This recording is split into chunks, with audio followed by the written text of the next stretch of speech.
Sejam bem-vindos ao Pé de Duo. Juntos trazendo um bate-papo descomplicado para toda a família. E se você não me conhece, eu sou Luciana Moreira. Eu sou Ana Carolina. Somos pediatras e vamos facilitar o cuidado da criança. Hoje aqui a gente vai receber a doutora Tamires Pessoa, ela é pneumopediatra e também CEO da Iris Saúde, né? Diz pra gente, Tamires, um pouco mais sobre a sua área. Olá, meninas, prazer enorme estar aqui com vocês. Meu nome é Tamires, eu sou pneumologista pediátrica. Na nossa especialidade, a gente busca trazer qualidade de vida para as crianças, apesar das doenças respiratórias. As doenças respiratórias são as queixas mais comuns que a gente tem na pediatria, principalmente nessa época do ano que começa o outono e inverno, né? Eu brinco que começa o caos das mães. E assim, é importante a gente identificar o que é normal na pediatria, um nariz escorrendo, ou um resfriado, que é comum que aconteça das crianças, para uma queixa que começa a atrapalhar a qualidade de vida da criança, começa a atrapalhar o desenvolvimento pleno da criança e atrapalhar a qualidade de vida da criança e da família como um todo. Então, algumas queixas que vão para uma tosse persistente, que prejudica o sono, que faz a criança ter faltas recorrentes na escola, são queixas que precisam ser vistas com mais calma pelo especialista, pelo pneumologista pediatra. E quais são as queixas mais comuns que você recebe no consultório, que as famílias precisam procurar um pneumologista pediátrico? Geralmente são crianças que têm queixas recorrentes, né, tem as crises de broncoespasmo recorrentes, que acabam precisando ir para a emergência, para o pronto-socorro por diversas vezes, crianças que recebem por muitas vezes diagnósticos de pneumonia, né, crianças que passam por internações hospitalares com recorrência, às vezes chegam até a ficar internadas em unidades de terapia intensiva, crianças que às vezes apresentam barulhos diferentes na respiração. E uma queixa, assim, que é a mais clássica é: mudou o tempo, ele muda junto. Muda antes do tempo. Muda antes Antes do do tempo. tempo. Sabe que o tempo vai Vai mudar. mudar. Quando a criança começa com a tosse, aquela tosse persistente que piora à noite. Então, eu acho que o mudou o tempo, mudou junto, é uma da É queixa a hora de ir principal. no É pneu. a hora de ir no pneumo. E me diz, Tamires, o que é um estridor? Criança ter uma secreção nasal e ter um ronco nasal, isso pode acontecer. Mas agora, bebezinhos recém-nascidos, os primeiros 2 meses de vida, que apresentam um barulho que vai além de um ronco nasal, que é o barulho mais intenso, a gente chama de um estridor. É um barulho que, se eu for imitar, seria uma coisa tipo, é uma coisa mais forte na inspiração, quando a criança puxa o ar. E é um barulho que acompanha a criança, geralmente, né, desde o nascimento. Ou se apresentar isso de maneira súbita, acaba sendo uma emergência, né. A maioria das vezes esse barulhinho, ele acontece quando, a criança está nos primeiros meses de vida. E o que pode causar o estridor num bebezinho pequeno desse? Então, a gente pensa na maioria das vezes na laringomalácia, tá. Às vezes os pais chegam: "Não, ele tinha um barulhinho, me falaram que é normal", porque o ronco nasal, um ronquinho no bebê é uma situação normal, mas quando esse barulho ele é persistente o tempo inteiro, ele aparece na inspiração e ele tem esse barulho mais forte, além de um simples ronco nasal, geralmente a gente pensa na laringomalácia.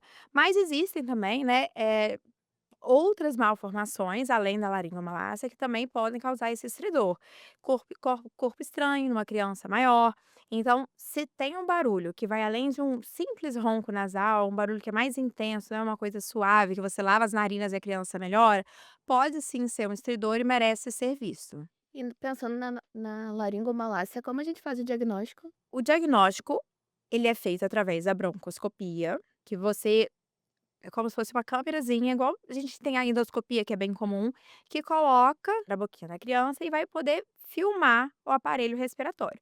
Só que a maioria das crianças, elas nascem com a laringomalácia e à medida que elas vão crescendo, esse estridor vai desaparecendo. Por quê? A laringomalácia nada mais é do que uma fragilidade na laringe, na porção da laringe que fica anterior às cordas vocais. É como se o ar tivesse que passar por uma região como se fosse assim, que era para ser firme, e tem uma fragilidade aqui nessa parede e acaba tendo um colapso da via respiratória. Então, o ar que era para passar muito bem, obrigada, aqui, tem um colapso e o ar passa aqui com dificuldade. Aí vem o, o barulho do estridor. Então, À medida que essa criança vai crescendo, esse ar que tinha fragilidade, que passava aqui com mais dificuldade, a criança vai crescendo e isso daqui vai aumentando e esse estridor vai desaparecendo com a idade da criança. Mas naquelas crianças que têm um desconforto respiratório maior, o estridor mais intenso, que não melhora, aí a broncoscopia, que é esse exame de imagem que filma a via respiratória, é uma câmera que vai lá e filma a via respiratória, identifica e fecha de vez o diagnóstico. Tem algum tratamento ou precisa de algum tratamento nesses casos? Alguns casos mais graves podem ter tratamento, mas é avaliado no momento da broncoscopia, De acordo pelo com a broncosco de gravidade, acordo com né? a gravidade. Por exemplo, hemangioma, um hemangioma pode ser uma causa, pode ter uma lesão lá dentro que ela é retirada e corrige e não tem mais essa obstrução que causa o estridor. E me diz uma coisa, tosse é doença? Vamos lá, vamos começar de polêmica. Polêmica, vamos. Não tem ninguém que entre na sala do pneumo que não tenha tosse, né? Se tem tosse, Tosse. vai pro pneumo. Então, a tosse, ela é vista o quê? Como uma grande vilã.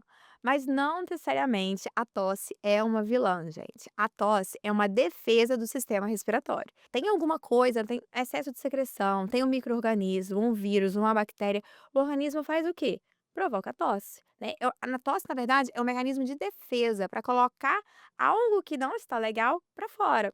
Então, tem um broncoespasmo, a via respiratória está mais demasiada, está mais secretiva, o organismo faz o quê?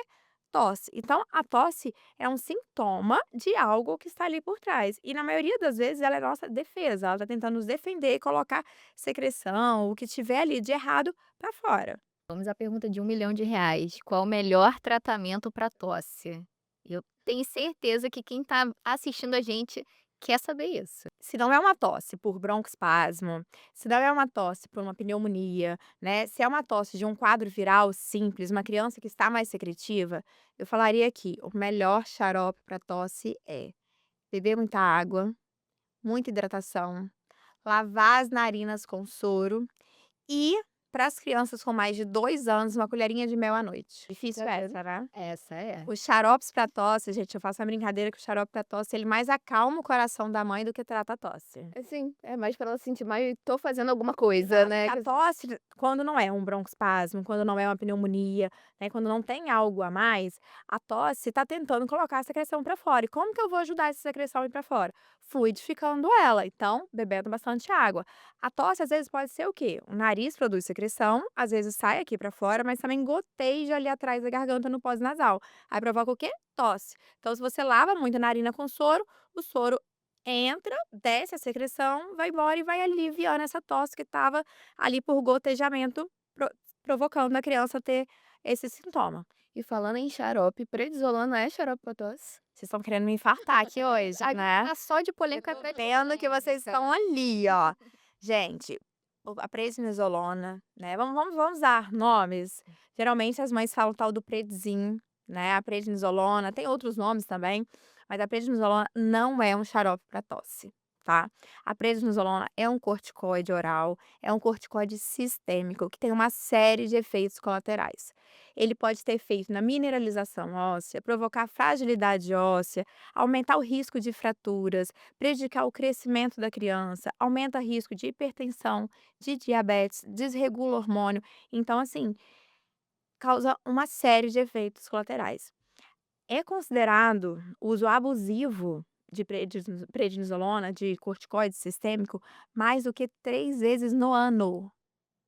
Gente, quantas vezes essas crianças não usam por aí a prednisolona Tem criança que usa 3 inadvertidamente? vezes no mês, né. Exatamente. Assim, tem países que a prednisolona só é vendida com receita médica, de tão sério que é essa medicação.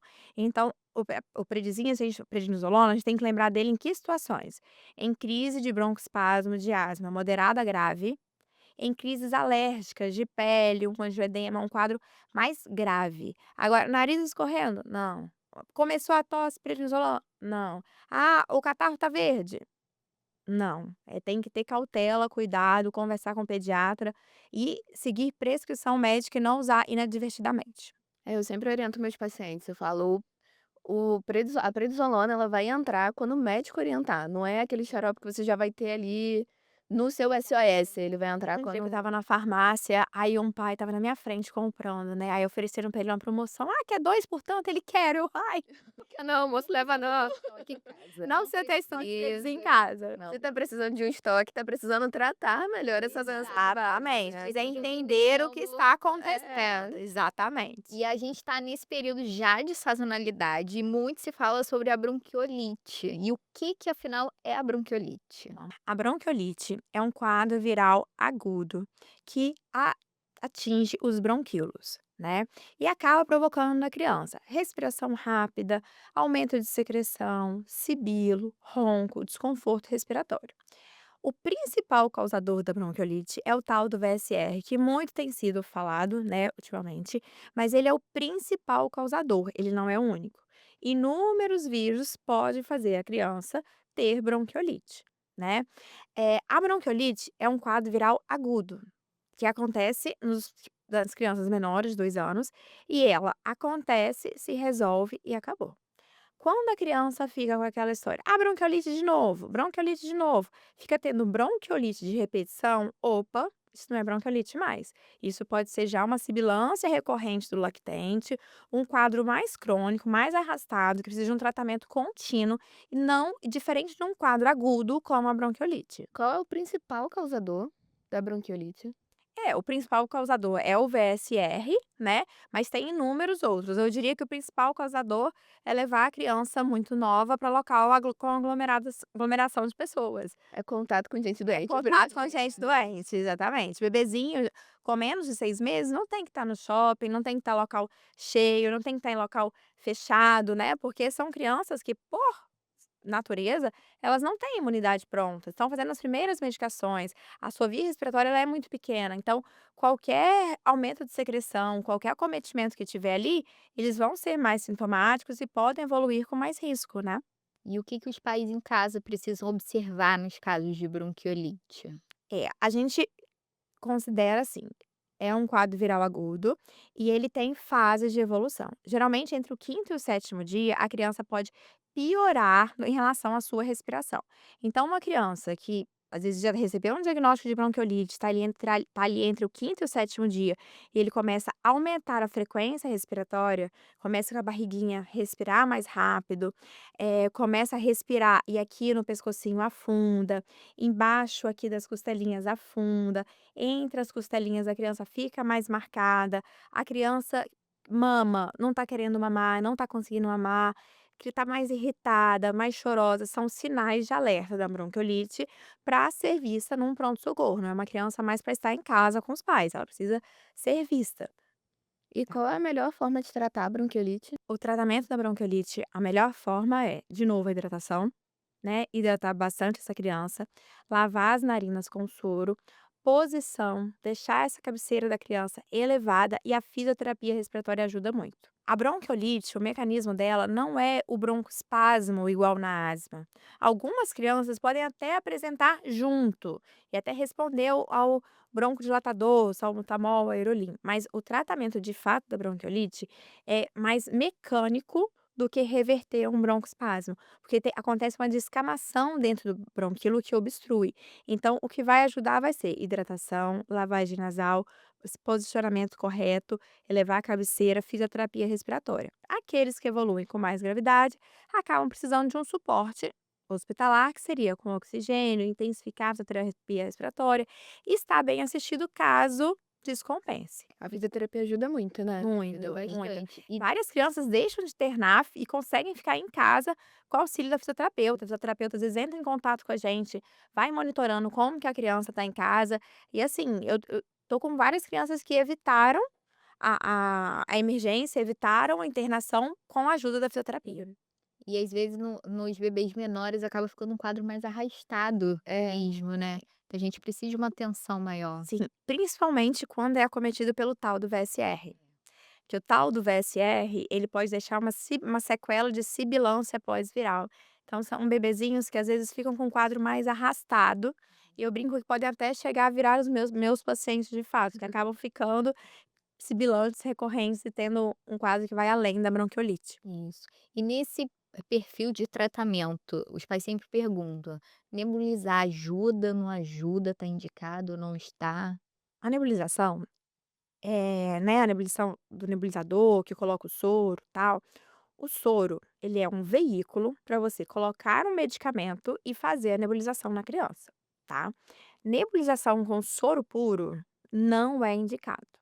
Tá, muitos pais fazem, às vezes, a nebulização com soro puro, às vezes alguns pediatras até recomendam, mas na pneumologia pediátrica essa não é uma recomendação nossa. O soro é um veículo para você colocar uma medicação, um corticoide inalatório, um broncodilatador, né, mas a nebulização com soro puro não. Se for usar o soro puro, é para lavar as narinas. Quais são os pacientes que têm maior risco quando tem bronquiolite? A gente pensa, em primeiro caso, nos prematuros, né, que são os pacientes que já têm um pulmão mais sensível, a gente pensa nos cardiopatas, nas crianças com, doença crônica, os broncodisplásicos, são aqueles prematuros extremos, então são as crianças que têm comorbidades, pacientes com síndrome de Down, que têm a imunidade, às vezes, mais baixa, então são esses pacientes, principalmente os prematuros, os prematuros extremos, que acabam podendo ser broncodispásicos. E como que a gente pode prevenir a bronquiolite? Recentemente, a gente tem agora a possibilidade de imunização contra o VSR. Então, é imunização contra a bronquiolite pelo VSR, que é o principal causador. A gente tem como proteger as crianças através da vacinação da mãe, que a mãe recebe a vacina e passa anticorpos para o bebê. Então, essa vacinação da mãe deve acontecer até 2 semanas antes do parto, isso deve ser observado. E é importante que essa mãe não tenha, por exemplo, algumas comorbidades como diabetes gestacional, como uma trombofilia, né, que o bebê não nasça PIG. Para quê? A mãe está produzindo anticorpos, esses anticorpos serem passados com propriedade, com segurança para o bebê por no mínimo essas 2 semanas. Então tem a Brisvo, que é a vacina da mãe, e tem o Beyfortus, que é o imunizante. Por que a gente fala imunizante? Porque não é uma vacina. Todo mundo às vezes a gente fala assim: "A vacina da bronquiolite", na verdade é um anticorpo monoclonal. É um anticorpo que já vem pronto e que imuniza contra o VSR diretamente a criança, né. Aí tem indicação para os menores de 2 anos, sendo que o alvo principal são os menores de 1 ano, que são as crianças que, caso adoeçam com a bronquiolite, podem evoluir com maior gravidade, principalmente aqueles menores de 6 meses.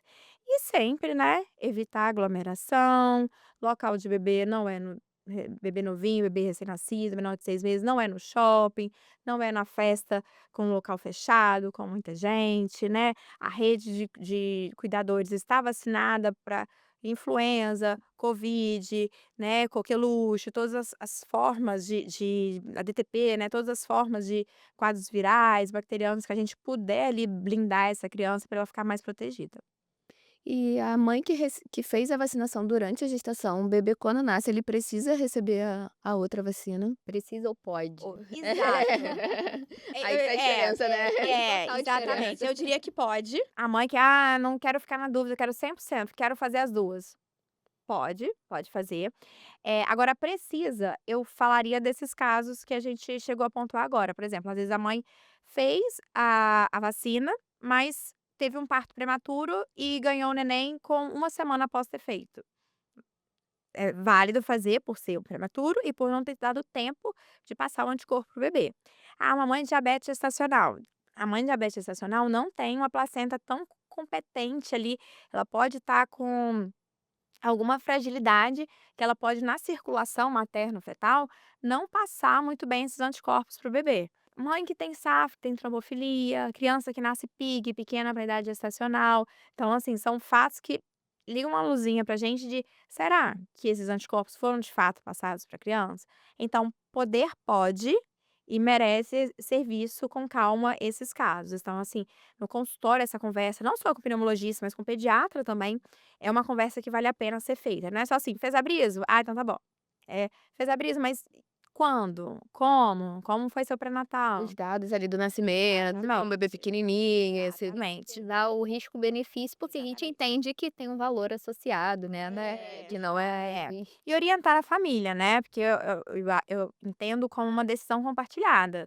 A família tem o direito de saber quais são as situações e quais são os benefícios, o custo, o acesso, É né. decidir se cabe ou não no orçamento dela, né. Exatamente. E aí ainda nesse assunto, mas caminhando para asma, qual é a diferença entre a bronquiolite e a asma? Então, a gente falou que a bronquiolite é aquele quadro agudo. A criança teve o episódio ali, resolveu, teve bronquiolite. Agora, quando a criança começa a ter queixas respiratórias, de tosse, de sibilância, aquela tosse persistente que piora à noite, que ela tem muita recorrência, aí a gente começa a pensar que essa criança pode não ser só uma bronquiolite aguda que acabou e ser uma criança potencialmente para asma. Houve uma mudança, né, ano passado na GINA, que é a nossa maior orientação dos pacientes com asma, que antes a gente só conseguia, assim, definir asma pela literatura a partir dos 5 anos. Mas tinha algumas crianças que a gente olhava ali antes e já falava: isso é asma", né. Agora, pela literatura, as crianças antes de 5 anos que têm recorrência de sibilância, de sintomas sugestivos de asma, crianças que não têm outro diagnóstico que podem ser relacionados aos sintomas que ela apresenta, então foi investigado e não tem outro diagnóstico que pode ser relacionado a esses sintomas recorrentes que ela apresenta, e crianças que fazem tratamento tanto agudo quanto contínuo e respondem, podem ser chamadas de asmáticas antes dos 5 anos.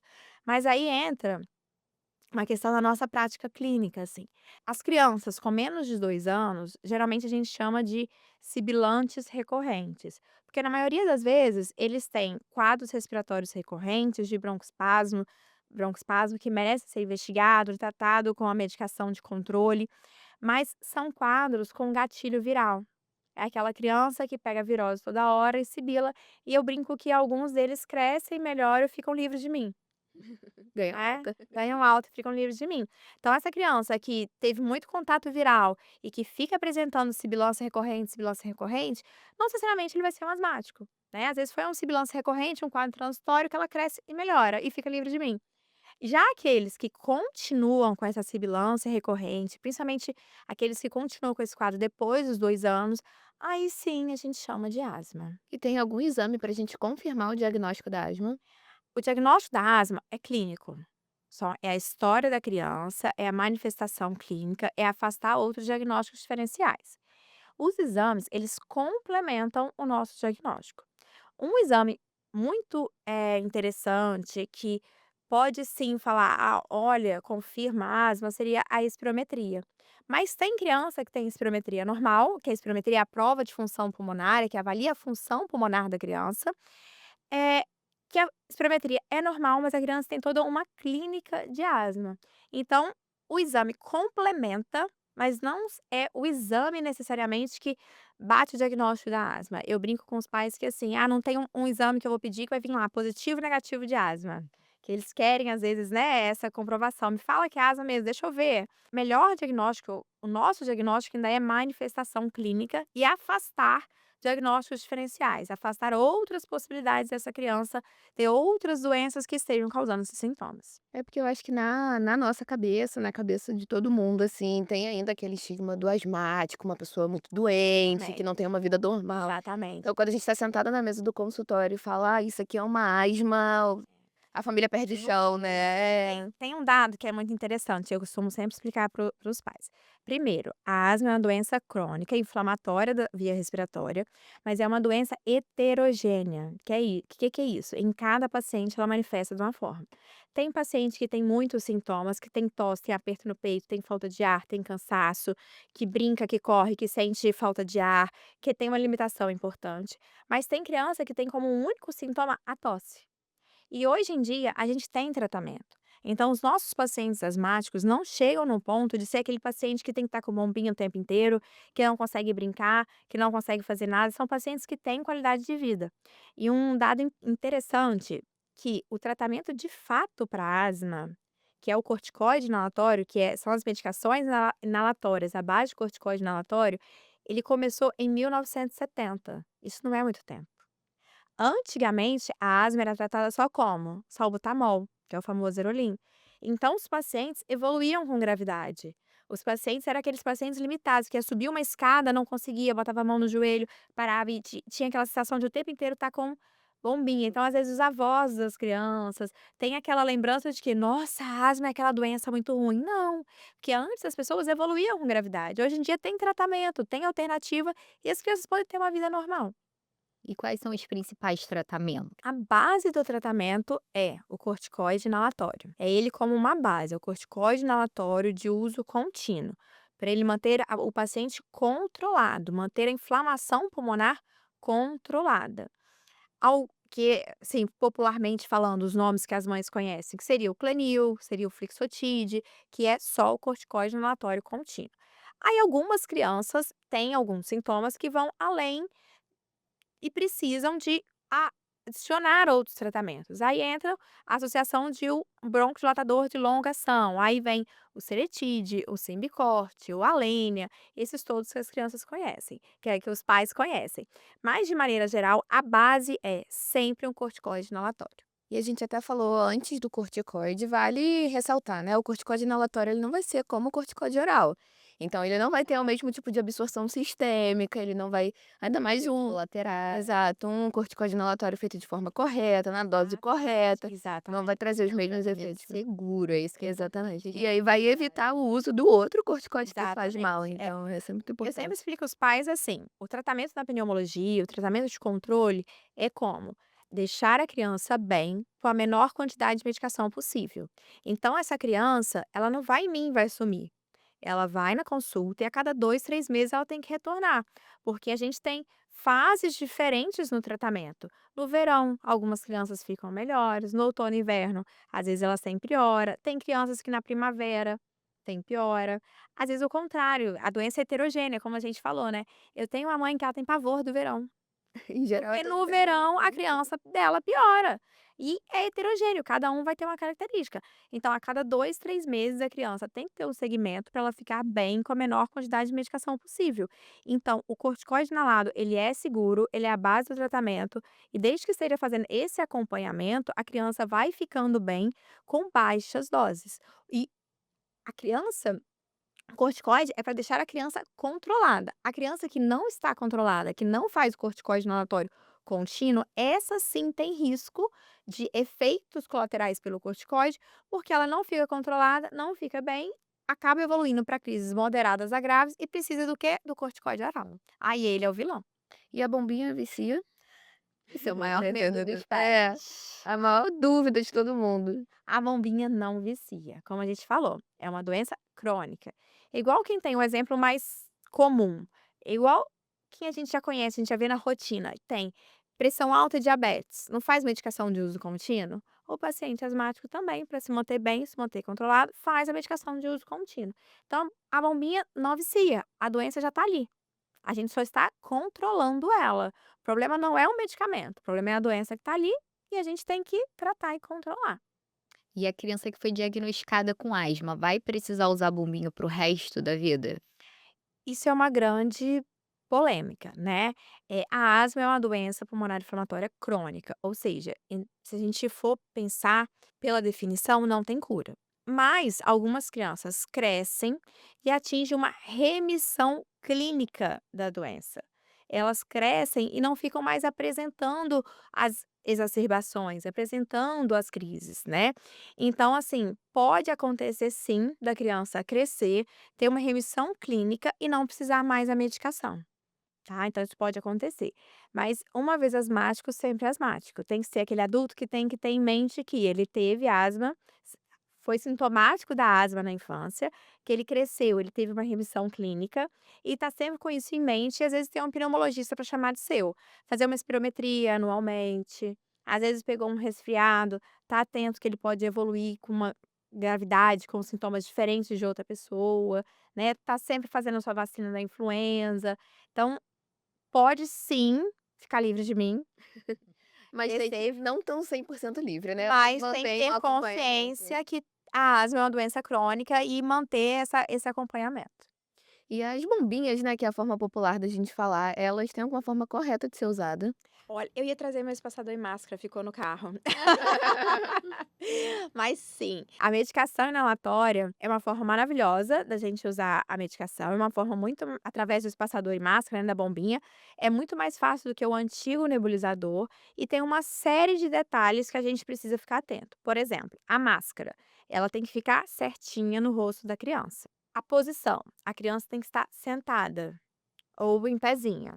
Ah, tá dormindo, o que que eu faço? Abraça a criança, levanta um pouco o tronco e faz a medicação. Aí a gente tem o espaçador e a máscara, e a gente tem a bombinha, que é o É o dispositivo, remédio, que é né? o remédio.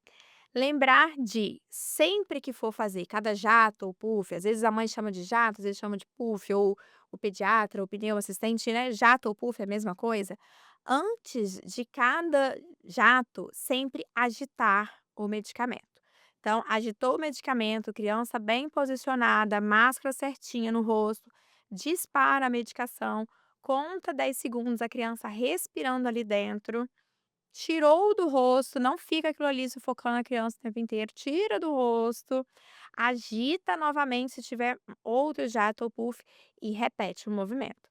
Aí tem um detalhe interessante que às vezes, né, tentando entreter a criança, tal, tornar o momento mais divertido, os pais contam e a criança conta Tá junto. junto. Não deixar a criança contar junto, a criança só respira. Não deixar a criança ficar ali com a máscara, 2, 3, a criança só respira, tá. Então, assim, não incentivar esse E momento. eles aprendem muito a contar. Aprendem, eles Junto adoram, eles com querem contar junto. E tem um detalhe, só mais um detalhe que é muito importante, é não fazer a medicação vazia. Aquilo ali, gente, a bombinha, é um dispositivo pressurizado. Aquele arzinho, aquele gásinho que vocês veem saindo ali, aquilo ali é uma fórmula inalatória, é um veículo de levar o medicamento para o ar, para o pulmão da criança. O medicamento, de fato, são micropartículas e vem dentro da bombinha com doses. Então, ficar atento a, a que maneira. Por exemplo, a medicação é de uso contínuo.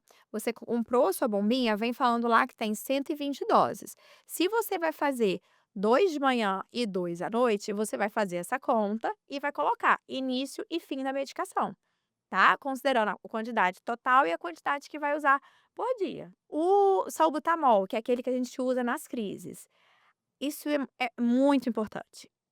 Ali dentro vem 200 doses. Cada crise da criança, ela vai fazer mais ou menos 5, 6 dias a medicação. E vai estar usando de quê? De 4 em 4 a 6 em 6 horas. Geralmente são 2, 3 jatos que a criança faz. Em casa, quando você está usando, vai estar fazendo ali esse período de 4 em 4, 6 em 6 horas, a criança acaba usando em cada crise 60 a 100 jatos. Se ali dentro tem 200, a criança só vai conseguir usar de fato aquele frasquinho de aerolim por 2 crises. Então, identificar a sua bombinha, colocar a data que abriu e marcar. Usou uma crise, beleza. Usou a segunda crise, troca e já pega era, outra. trocou. Exato. E tem alguma idade que a gente já possa começar a tirar a máscara, depois tirar o espaçador? Tem alguma idade A gente tem o específica? espaçador e máscara, e a gente tem outros dispositivos que são sem dispositivos de pó seco, que são sem a máscara, né. Alguns dispositivos, a partir de 4 anos, a gente já pode fazer sem máscara, mas isso não é uma regra. "Ah, fez 4 anos, vamos trocar", não. A melhor técnica inalatória é aquela que a criança e a mãe conseguem fazer. Então, o que que tem que ser feito? Tem 4, tem 5 anos, é uma criança que está ali, mas já atenta ao tratamento, você pode treinar, estimular a fazer sem a máscara. Mas na prática, eles acabam conseguindo fazer mesmo depois dos 6 anos, Aí a tá. gente já pode começar a pensar, transicionar, ensinar a técnica, né, porque tem toda uma também não é Ensinar, fácil, né. testar, pedir para levar o seu dispositivo na consulta, ver como a família está fazendo, porque já aconteceu de eu conseguir treinar a criança e a mãe não. E eu falar: isso não vai dar certo, a gente não trocar". É ver qual técnica encaixa melhor para cada família, para cada criança. Aí testar, porque não adianta: "Ah, fez 6 anos, vou trocar", e se não conseguir fazer, Não adianta, né. E voltando ali no espaçador, ele precisa ser higienizado? o espaçador de plástico, ele precisa ser higienizado, mas com alguns cuidados. A higienização é uma vez por semana, uma água, mais ou menos 1 litro de água, uma colher de detergente, tirar todas as peças, fazer a limpeza ali e você não enxágua depois. É quase que mais um preparo do espaçador do que uma higiene de fato. Você coloca água, uma colher de detergente, deixa ele ali fazendo a limpeza e você não enxágua, coloca ele com aquela água de detergente em pé em cima de um papel, deixando a água escorrer e secar sozinho. O metálico já não precisa disso. Ótimo. E a mudança de tempo, ela pode piorar a asma? Sim, a mudança do tempo é um dos gatilhos principais, mais frequentes, que causa as exacerbações, que causa as crises de asma, né? Porque ela exige do sistema respiratório dessa criança que já tem uma respiração já mais debilitada, mais esforço em aquecer o ar. Então, sim, é um gatilho. Mas, de novo, se a criança está controlada, está em uso de medicação contínua, quando acontecem essas mudanças do tempo, ela tem cada vez menos risco de exacerbar, de fazer crises. Porque, em geral, a crise da asma piora à noite. Em geral, a crise da asma piora à noite, porque geralmente tem a queda da temperatura, né, à noite. À noite, fisiologicamente, o organismo da criança aumenta a atividade inflamatória, né? E se a asma é uma doença pulmonar inflamatória, quando o organismo aumenta a inflamação que acontece à noite, aumenta as chances de piora das crises, pioras dos sintomas. E à noite, geralmente, o ambiente também não favorece. É o ambiente que está ali, travesseiro, coberta, a cama. Então, é um ambiente que tem geralmente mais ácaro. É um ambiente que às vezes fecha tudo e favorece mais as crises de asma no período da noite. E o paciente que tem asma, ele pode fazer atividade física? Ele deve fazer atividade física, né. Criança tem que ter vida de criança, a criança não tem que ter limitação nenhuma, né. Eu quero que a criança corra, brinca, faça atividade física, desde que a sua doença esteja controlada. Então o paciente que tem asma, o paciente que está controlado, ele pode e deve fazer atividade física. E respirar pela boca é normal? A criança está ali naquele momento pontualmente com o nariz congestionado, ela vai acabar respirando pela boca. Agora a criança que respira o tempo inteiro pela boca, essa parte nasal dela tem que ser vista. Será que tem uma obstrução ali por uma hipertrofia de adenoide, né? Porque a gente fala em vias aéreas unidas, a respiração começa do nariz até o pulmão. Se o nariz não tá legal, se tem uma rinite não controlada, se tem uma adenoide que tá obstruindo, que não tá favorecendo essa respiração plena, precisa ser visto em conjunto com o otorrino e melhorar essa respiração oral, né, para a criança ter uma respiração pulmonar e diminuir os seus sintomas pulmonares também. E pensando mais pro lado da pneumonia, o que que seria uma pneumonia? Pneumonia é quando a criança começa a ter uma proliferação bacteriana, né, uma desordem ali das bactérias e faz uma infecção no pulmão de causa bacteriana. Então vai aparecer às vezes, né, na imagem do raio-x, uma mancha de fato no pulmão, a gente chama de consolidação, né. Então é uma a gente tem muito quadro viral e os quadros virais, eles abrem portas para um quadro bacteriano. Então às vezes a criança pega uma virose, tá ali com uma febre, o nariz escorrendo, e o organismo pode conseguir resolver espontaneamente essa virose e curou, não teve mais nada, como pode acabar evoluindo para uma pneumonia. "Ah, mas foi uma coisa que eu fiz, dá um remédio para isso não acontecer?" Não existe, é do organismo de cada um e Princípio de pneumonia, que é um ele existe. clássico. O princípio de pneumonia não existe. É pneumonia ou não é. O que às vezes acaba acontecendo nessa história de princípio de pneumonia, é que às vezes é um quadro leve, não é uma consolidação importante. Imagem pequena, na verdade Imagem é isso, pequena, não é um quadro grave, não é um mas quadro grave, não é um quadro que tem gravidade, porque pneumonia não é sempre internação, pneumonia não vai ser sempre gravidade. Tem a maioria das pneumonias são tratadas em casa, então o princípio de pneumonia não existe, é ou não é. A questão é que às vezes fala esse princípio de pneumonia quando é uma imagem pequena, é a imagem mais sutil, tem uma clínica de pneumonia, às vezes não tem uma imagem tão importante e precisa do tratamento com antibiótico, mas o princípio não, é ou não é? eu acho que os pais ainda ficam chocados quando a gente dá o diagnóstico da pneumonia, né, ficam: "Pneumonia, meu Pneumonia. Deus", sabe, porque antigamente, muito antigamente, pneumonia tinha criança que morria, tipo, É, porque muito não tinha tratamento é. efetivo, antibióticos potentes, então Exatamente, assim, não de tinha o suporte fato que a gente tem hoje em dia, né.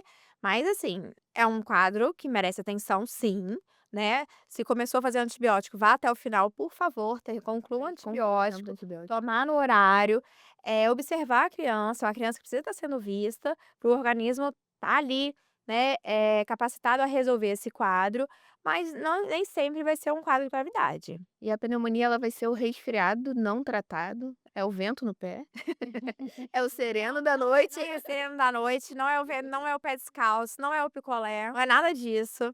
A pneumonia é evolução para um quadro bacteriano, é a proliferação, nada disso vai criança tem vida de criança, correr, brincar, se sujar, E é isso, é uma complicação do resfriado, ela não é um é uma resfriado evolu que não foi cuidado, né, exato, é isso. né, não é o colega da emergência que deixou de ver alguma coisa, um quadro viral pode evoluir para uma pneumonia.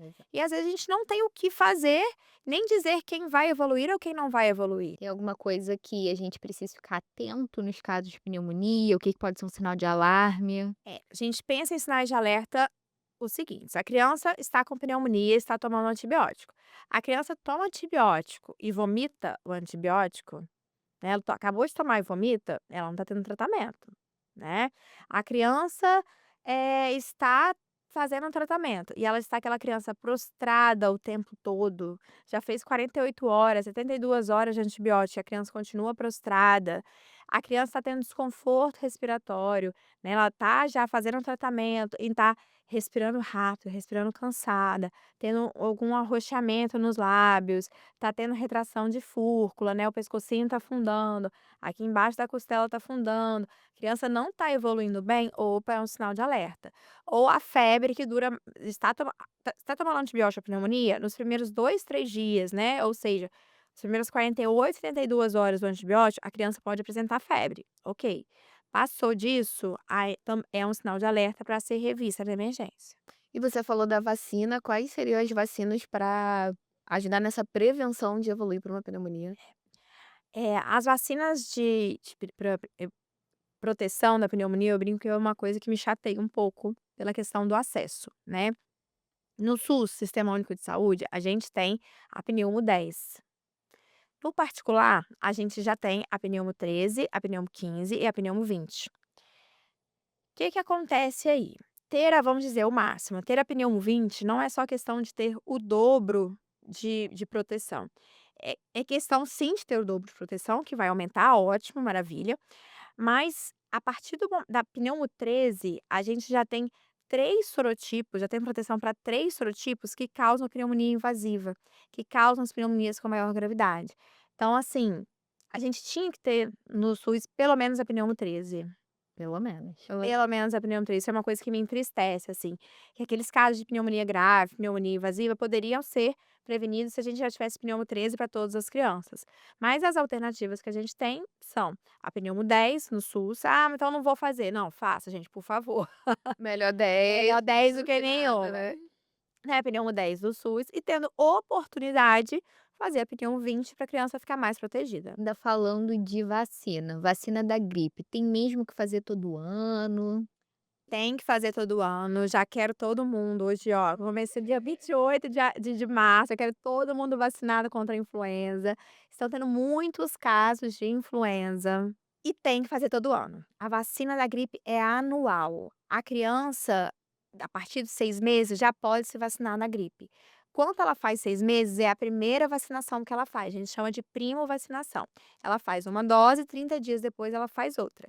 E a partir daí, todo ano ela faz na época da sazonalidade, que é agora, né, de março até julho. E quem deve ser vacinado?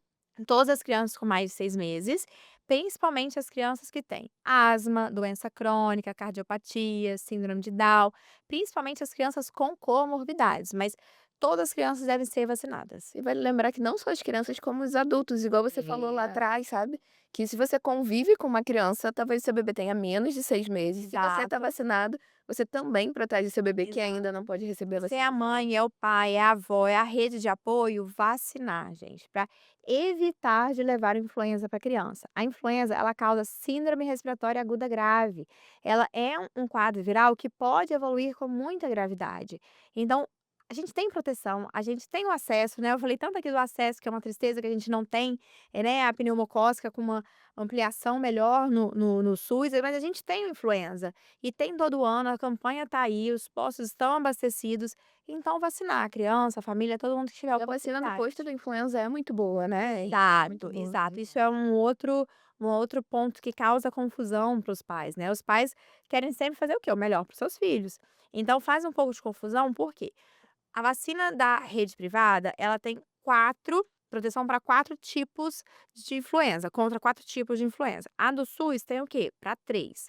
Só que esse quarto tipo é um tipo, vamos dizer assim, né, que não está mais em circulação há mais de 3 a 4 anos. Então essa proteção que tem na rede privada tá até para já tem uma discussão aí até de tirar, de não existir ela mais e ficar só com a proteção para os 3 serotipos mesmo, que é eficiente. Então, eu quero fazer do particular porque é a melhor? Não necessariamente, pode fazer do SUS que vai estar muito bem protegido. Mas eu quero fazer do particular porque é mais fácil no meu dia a dia, eu não vou conseguir parar o trabalho para ir lá vacinar, vou marcar em casa?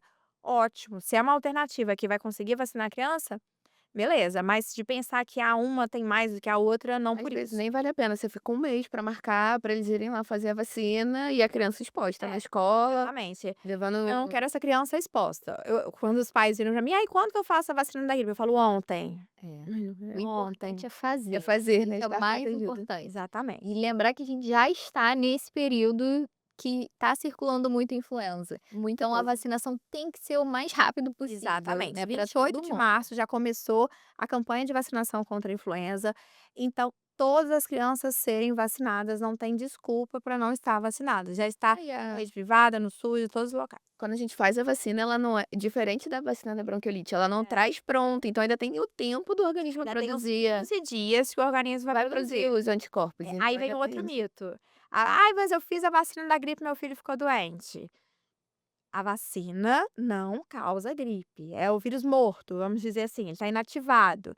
O que às vezes acontece é que a criança fez a vacinação, ela não ficou presa dentro de casa, ela está vivendo, está indo para a escola, às vezes ela pega o influenza nesse período que está ali dos 15 dias, o organismo fazendo ainda os anticorpos para a criança ficar protegida, ou então pega outro tipo de vírus. Aí, eu fiz e ficou gripado. Gente, a vacina é feita quando? No período de sazonalidade. Então é o período que mais tem quadros virais circulando. Então pode acontecer a infelicidade da coincidência de ter feito a vacina e ter pegado no quadro viral logo depois. Mas não é pela vacina que adoece. E nessa época do ano também circula muito vírus causando a laringite, né, e o que que seria a laringite? Seria um estreitamento, né, da laringe, um quadro agudo também, que a criança começa a apresentar uma tosse seca, estridulosa, que ela tosse, tosse, tosse, tosse, tosse, tosse, que às vezes ela não consegue completar uma frase completa.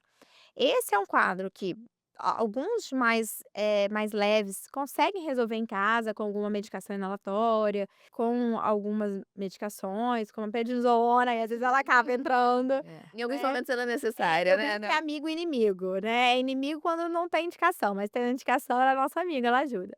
Mas, às vezes, quando a criança tem aquela tosse seca, seca, seca, seca, que não consegue completar frases, que vem súbito, aí precisa ir para emergência e avaliar a nebulização com adrenalina. A Aí ser famosa tosse visto de cachorro. é a É, a tosse de tosse de cachorro. cachorro. E é uma tosse muito característica, né, quem já É, ouviu sabe, sabe, escuta e já sabe. exatamente. Quando a criança Entra entra no no pronto-socorro, a pronto-socorro, gente já já "Ih, ouve, já laringite". dá o diagnóstico antes de É, examinar a antes criança. de ver Tá a chegando a chegando a dela, né. laringite aí, É. E exatamente. porque é comum a laringite vir de uma forma tão aguda à noite. Pela queda da temperatura e também por essa parte da fisiologia, né, do cortisol, dessa liberação no organismo que acaba piorando na noite. E quando que os pais precisam ir para emergência pensando numa laringite? Quando a criança não está conseguindo, por exemplo, completar frases, quando ela tosse, tosse, tosse tanto que ela chega a vomitar, quando ela, às vezes, faz uma tosse tão seguida que, às vezes, faz uma cianose labial, quando o sintoma acaba ficando incapacitante para a criança. E qual é o tratamento correto da laringite? As minhas crianças em casa, quando estão bem, eu faço medicação inalatória, com a base de corticoide inalatório. Aí a gente entra com corticoide oral. E na emergência seria nebulização com adrenalina, tá? Que assim, eles têm medo, né? Ai, mas adrenalina, sim. A nebulização com adrenalina é que vai reverter o quadro. E, pensando a nível de Rio de Janeiro, ainda é muito prevalente a tuberculose, né. E quando será que a gente pode pensar que uma criança pode estar com tuberculose? O Rio de Janeiro é um dos estados, né, principalmente o Rio de Janeiro cidade, que tem mais casos de tuberculose.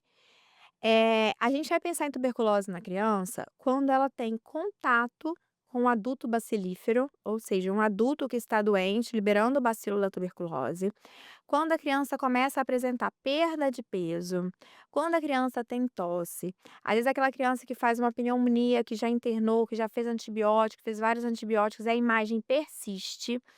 É aquelas história de, que a gente vê muito no adulto, criança para adulto pequeno, né, a tuberculose na criança é diferente de adulto. Mas não tem expectoração com sangue. É muito raro na pediatria esse sintoma acontecer como causa de tuberculose. Então a gente pensaria nisso, nesses critérios clínicos. Uma imagem radiológica que não some, que não melhora com os antibióticos próprios para que seriam para tratar pneumonia, que não melhora, a criança que perde peso, a criança que faz febre persistente, principalmente febre noturna, a criança que tem muita tosse e que teve contato com adulto bacilífero. E qual é a forma correta de fazer o diagnóstico da tuberculose? A tuberculose na pediatria, o diagnóstico é muito É difícil, difícil, né? É. né. Por exemplo, criança não transmite tuberculose, tá. Eles são abacilíferos ou paucibacilíferos. Eles, por ser criança, eles têm pouca capacidade de liberar o bacilo, o seu organismo não consegue liberar o bacilo como um adulto. Então, a gente tem critérios clínicos, que são esses que a gente conversou, que é uma série de pontuações. Pode fazer o tal do escarro, né? Sim, mas é muito difícil na pediatria. E não, às vezes, acaba precisando fazer um lavado gástrico, uma criança que está internada, fazer uma análise do lavado, ou uma broncoscopia com uma análise do lavado broncoalveolar. Então, basicamente, o diagnóstico vai ser clínico e a gente pode considerar sim essas amostras do catarro, vamos dizer, para o lavado gástrico, para o lavado broncoalveolar, onde a gente vai analisar a presença do bacilo ou não. E hoje em dia a gente tem até exame genético, exame molecular, que faz análise dessas amostras, né, de lavado gástrico, lavado broncoalveolar. Existem outros tipos de tuberculose que não só a pulmonar, né, então algumas amostras ali podem ser analisadas, mas o diagnóstico na criança é diferente do adulto. E o PPD ou o IGRA, né, que também são exames que ajudam, que são exames importantíssimos que ajudam a gente. E o tratamento da tuberculose na criança normalmente é por muito tempo? 6 meses, a gente consideraria 6 meses. Vem sendo estudado diminuir esse período, né, tendo atualizações, apesar de ser uma doença antiga, a gente sempre tem novos estudos, sempre tem atualizações de facilitar o tratamento, de colocar menos comprimidos, né, de ajustar para a solução, para facilitar esse tratamento na criança, né, porque é por um período geralmente de 6 meses. E existe alguma vacina que protege da tuberculose? Toda criança, quando nasce, recebe a vacina BCG. A vacina BCG protege a criança de tuberculose, sim, mas protege das formas graves de tuberculose. Não é fez BCG, está protegido de tuberculose de toda forma. Existe tuberculose do sistema nervoso central, existe tuberculose disseminada no corpo todo. Então, a BCG protege de formas graves. É a vacinação que a gente faz assim que a criança nasce. E mudando um pouquinho de assunto, qual é o malefício da exposição ao cigarro ali dentro de casa ou com contato com familiares próximos para o pulmão da criança? O cigarro é um fator ambiental que mais prejudica as crianças com queixas respiratórias. Aquelas que são asmáticas e aquelas que não são asmáticas. Mesmo, mas eu fumo na janela, eu fumo fora de casa. O cheiro vai no cabelo, vai no falar, vai na roupa. E é um gatilho para queixas respiratórias muito importante. Então, assim, a criança que convive com um tabagista, ela é tabagista passivo. Então isso vai ter impacto para a vida dela como um todo, ela está também sofrendo os malefícios do cigarro, assim como o adulto. Eu acho que a gente mais escuta isso: "Ah, mas eu nem fumo dentro de casa, eu não fumo do lado da do Do lado: "Ah, eu fumo na branco, janela", fora ela de já fuma fora de casa". casa. Não é bem assim, a criança é um tabagista passivo. E, agora uma pergunta polêmica. Lá vem mais Ventilador uma. ventilador ou ar-condicionado? Essa eu Essa é adoro, boa, essa é essa é boa. bom. Bom, ar-condicionado. A criança não precisa passar calor. Mas aí o que que a gente tem que pontuar? O ar-condicionado com o filtro regularmente limpo, né, de acordo com o fabricante lá do ar-condicionado, e não ficar muito gelado. Quer dizer, ar-condicionado pode, vai dormir no 18? Não é pra tanto. Vai lá pro 21, 22, aí pra cima, ok. Ah, mas eu coloco no ar-condicionado, eu vejo que o nariz piora. Lava a narina antes de dormir. O ventilador, ele faz o quê? Ele espalha poeira. Então, espalha poeira, é irritação pro nariz e irritação é gatilho pra poder ter crise, ter queixa respiratória. E o ventilador, eu acho que é mais esquecida essa limpeza do ventilador, É não do que difícil do de limpar o ventilador, ar-condicionado. gente, é Eu acho que difícil. as Dá duas. trabalho. Eu acho que as duas são esquecidas, né? É. O ar-condicionado a gente lembra também quando ele para de gelar. Começou a não gelar, você fala, acho que tá na hora de limpar o Acho que tá na hora de ar-condicionado. livrar o ar-condicionado. Aí outra dúvida, também mais ou menos na mesma linha, umidificador. Tem que usar, não tem que usar, pode usar, não pode usar? O umidificador, ele fica reservado para locais com clima seco, tá? O Rio de Janeiro, por exemplo, não é um local seco, né, pra gente ficar indicando o umidificador. Então eu falaria assim, Brasília, São Paulo, usar o umidificador, ok, para dar uma melhorada ali na umidade, na qualidade do ar, mas com uma atenção de que não é para pegar e colocar o umidificador e ficar a noite inteira ligado, é por cerca de 3 a 4 horas, Aí. é só para melhorar um pouquinho, porque se o ar fica muito úmido, favorece mofo, que é um gatilho pior do que o clima seco, vamos dizer assim. Então, avaliar a umidade do ar, né? Se tá um clima muito seco, ok, pode ser válido, mas com esse cuidado. Usar ali por 3, 4 horinhas. Idealmente, usar um aparelhinho chamado higrômetro, que ajuda a medir a umidade do ar, né? Então, a umidade ideal ali seria entre 40 e 60, mais que 60 está muito úmido, menos que 40, menos que 30 aí está muito seco, o umidificador já começa a ajudar. Mas aqui na nossa realidade no Rio de Janeiro não é tanto o caso. Eu ficaria mais para locais de clima seco mesmo, como Brasília, São Paulo, ou foi viajar. Às vezes no inverno a gente ainda tem uns É, dias, assim, alguns um pouco, dias, isso. mas não Mas muito, avaliar né? onde mora também, né? Sim. E a lavagem nasal é tudo igual? A lavagem nasal é minha queridinha. A lavagem nasal Todos os pediatras. de todos os pediatras, ela é muito bem-vinda, não é tudo igual, né, a gente tem o jato contínuo, que é aqueles da latinha, que eu gosto muito, desde que coloca no nariz e pressiona ali por 3 a 10 segundos para fazer uma lavagem, não é só apertou, espirrou. A seringa é outra querida, né, desde que você não coloque muito volume. "Ah, eu tenho medo da otite", coloca 5 ml, coloca 10 ml e joga na narina da criança devagar, não é bum, com aquela pressão toda. A garrafinha, eu reservo para as crianças com mais de 3 anos, tá. A Sociedade Brasileira de Pediatria até cita como mais de 2, É. mas eu reservo para as crianças maiores que têm ali uma habilidade de cooperar na lavagem nasal, posicionar a cabeça da maneira correta, abrir a boquinha, falar um "a" junto, lateralizar e apertando devagar para lavar essa narina. Então assim, lavagem nasal sim. Ah, inverno, pelo menos uma vez ao dia, chegou da creche, é ótimo. Várias vezes ao dia quando a criança está muito secretiva, e a melhor lavagem nasal é a que você consegue fazer em casa, Exato. né.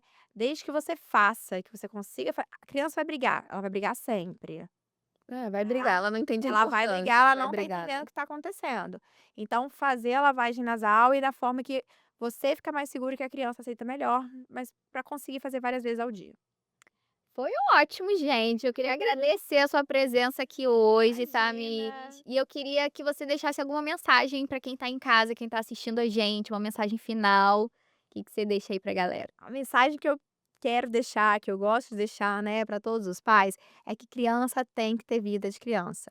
As queixas respiratórias não tem que limitar a criança, não tem que prejudicar a qualidade de vida, não tem que prejudicar o sono da criança, não tem que fazer ela ter faltas escolares, não tem que fazer essa criança deixar de praticar atividade física. As queixas respiratórias, quando estão impactando dessa forma na criança, ela precisa ser vista pelo especialista.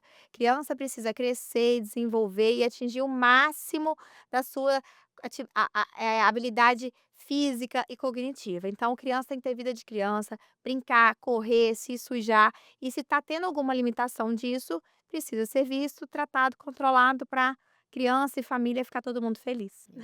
Muito obrigada, Muito Tamires, foi obrigada. ótimo. meninas, foi um prazer Até a próxima, Tchau, tchau. gente. Tchau. Tchau.